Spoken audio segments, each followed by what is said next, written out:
Alright guys, as you can see, we're working back on my car. And these are the last few mods that I gotta do with this car to make it FBO. Well, technically it's already FBO, intercooler downpipe intake, but these are the inlets and outlets. I know they're smaller compared to N54. This is the outlet, this is the inlet. My inlet, their gasket is missing, so I actually had to buy a gasket. But I'm just looking at it right now, and I don't think I even need the gasket. But I bought it either way, just in case. Nothing but like 13 bucks. The clamp that it comes with to connect the outlet to the intercooler, or something like that. I think it is, but I think I already have one, so I don't gotta worry about that. But all you have to remove, because I know there's not a lot of videos out, all you have to remove for now, disconnect your intake from here. Disconnect this bolt that's here. That's a 10 for me. I don't know what it is for you. Mine is different. Disconnect the screw that connects the intake, this hose. Disconnect that, and I don't know what screw that is either because mines are messed up. Mine, some other guy fixed it and this thing messed it up. But disconnect that, and then disconnect your PCV valves in your PCV system right here, and the connection that goes in it. All you need to do is push it in, and it'll come right out. And then this you don't swap out. This you just keep. This for the intake, so this doesn't really matter. You just keep this here. It just gives you more room. But the car is extremely hot right now, so I gotta wait until it cools down so I can pull this hose out. Then you see that screw right there. You gotta remove. I think that's a 10. You gotta remove. So let me grab my gun and see if it is a 10. I got one hand, so let's see what I could do here. Yep, it is a 10. All right, let me grab that screw right quick. So yeah, guys, that's a 10 that goes into the inlet. This you're gonna keep this because you're still gonna need this to put it back on.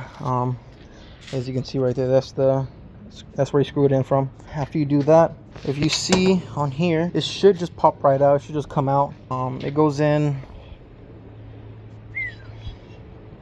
here. I'll show you when I take it out, but I need a light. As you can see right there, that's the outlet that goes from there over here, over down this way, and it curves past the inlet.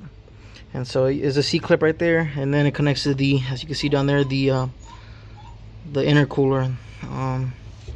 But yeah, I'm gonna remove everything right now. This is loose right now, but right now I need to take that C-clip out, grab it if I can, because I still need to reuse that, for that. And yeah guys, but let me get a light and some other stuff and let it cool down, and I'll be back.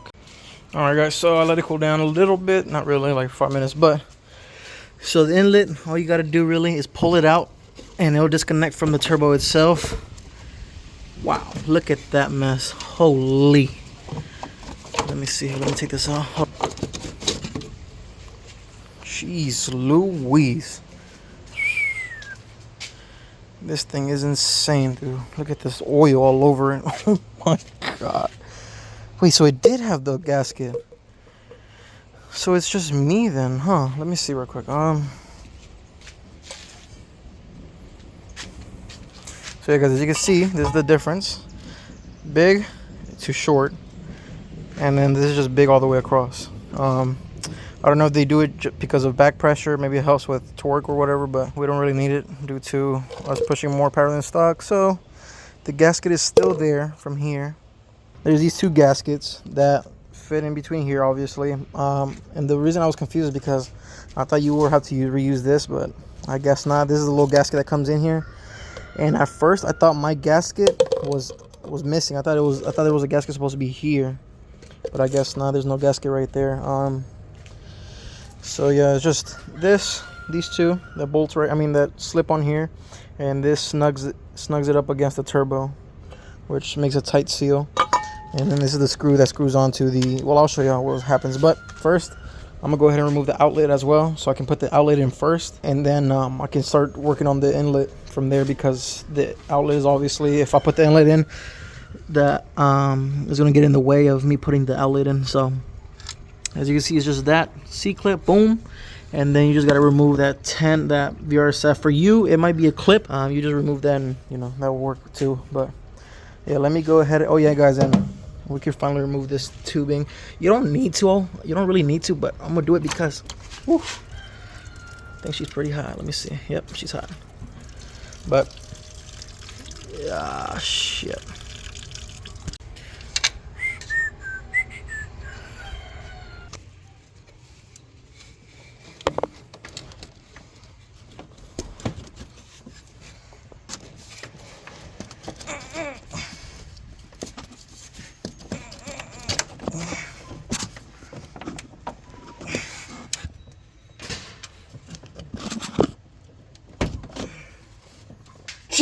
Christ.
Oh my god, guys, this thing is pain in the butt right now. This thing is annoying.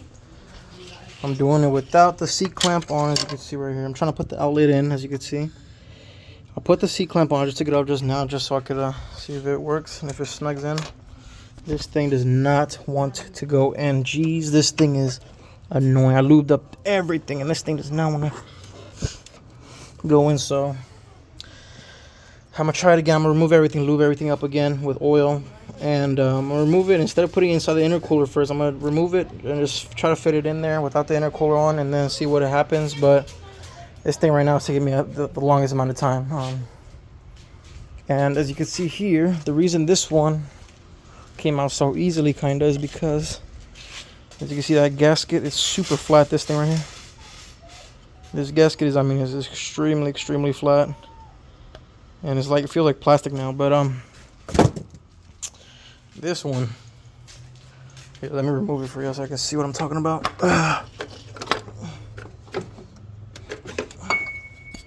you see, that gasket is like super round, and I lubed it up and everything already, but I think I'm gonna have to go more and put the C-clip back on so I can clip on. It's just this thing to put it in. I don't know what is going on with that. I don't know why it's so hard to get in. So I'm gonna try to go in, instead of going in like this, with like this inside first with the intercooler, and then like that, I'm gonna go like this in first, or I'm gonna lower this and then I'm gonna flatten it out and push it in, and then start putting the intercooler in. This is the hardest part. After this, everything goes in easily, the inlet and everything. Hopefully, I'm praying, but it looks like everything will go in easier. When I put it in, it seems like it's like this kinda, and I need it flat like that. And so when it's like this, I can't put it in because I'm pushing against the metal. So maybe if I put it in without the intercooler in first, I can flatten it out and push it in. So let's see if that works out, and hopefully if that works out, then I can try that on yours. But let me go ahead and try. This is the cover here. My little doggy. I took like a 10-minute break, and I don't know what to do. I don't know what to do. So I'm gonna try to figure something out. Yeah, let me tie my puppy back up. Peanut. And yeah, she got stuck there, right there. Look, she literally got stuck. I don't know what the hell just happened right there. But so guys, my phone is about to die. So I finally got this garbage outlet in. This piece of garbage, as you can see, is all scratched up. I had to use a damn crowbar, which my brother's tucked upstairs already, but or inside. I had to use the crowbar, use it against the radiator support, and actually went in. I actually had to take the intercooler tubings out.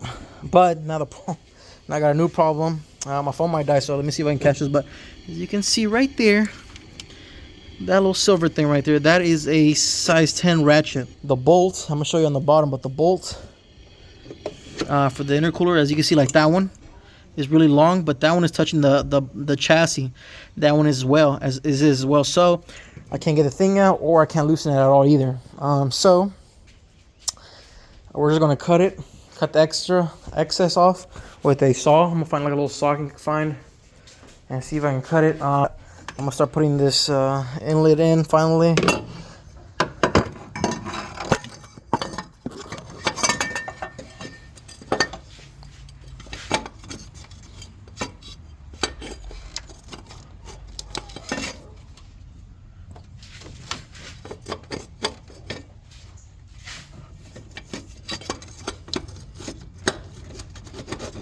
So guys, the turbo inlet went in smoothly. All you had to do was just hit it from here and then push it in this way and just wiggle it all the way until it aligns with this bolt line, as you can see right there.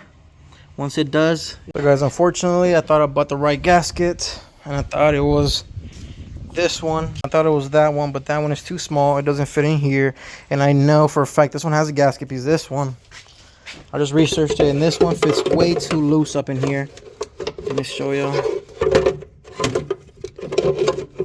This one fits way too loose. Look at that.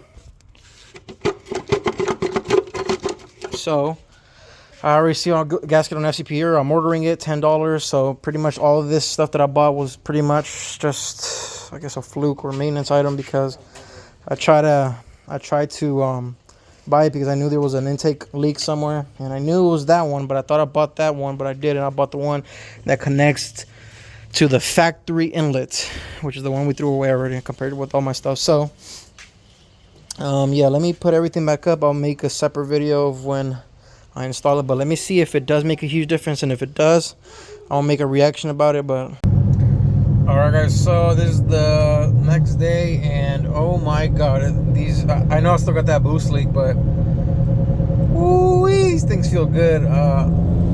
I don't know if it's the inlet. I think it's the inlet mostly, but Jesus, you could just feel it just responds a little bit faster. Nah, the boost leak, I still got it, so I still need to fix that. Hopefully I can get that fixed this weekend because it's only an $11 part, but Jesus, this thing feels a huge difference. At first I didn't really feel a difference, I guess, because it needs to relearn itself, but after that it did do a good job, and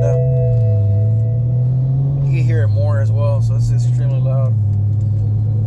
Or that might be my exhaust leak, but I mean my intake leak. But to be honest guys, even with the intake leak, it feels like there's 20 more torque, or it might just be how responsive it is. It's just super, like, there's no more lag, or because before it kind of used to build, and now it's just like a huge boom, like it just hits you in the back now. There's no more turbo lag or nothing. That dang inlet is a huge difference maker, man. Jesus, I think maybe with both of them it adds a little bit more, but I doubt the inlet does. I mean, the outlet does anything else.